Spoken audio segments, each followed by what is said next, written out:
Welcome to the Salmon Runs YouTube. Enjoy the video. You start by focusing on the melody itself.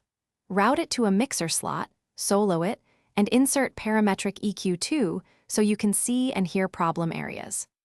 Once done, sweep with the spectrum to find the fundamental and dominant harmonics.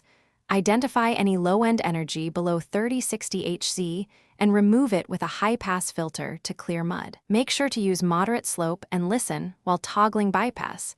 This immediately tightens the mix and gives you space to work. Now you perform targeted moves.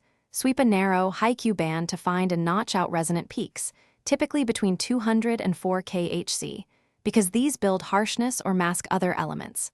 Once harsh peaks are removed, add presence with a gentle, wider boost around 25 kHz for clarity. Use smaller gains and a /B frequently. If the melody varies, switch to a dynamic EQ or multiband to tame intermittent problems without flattening the sound. This keeps the timbre natural while improving clarity. Finish by adding tasteful character. Use a low shelf or slight harmonic saturation to restore warmth after cuts, and make small, broad boosts only if needed. Once done, reference the melody against a commercial track and automate EQ moves through the arrangement so sections remain consistent.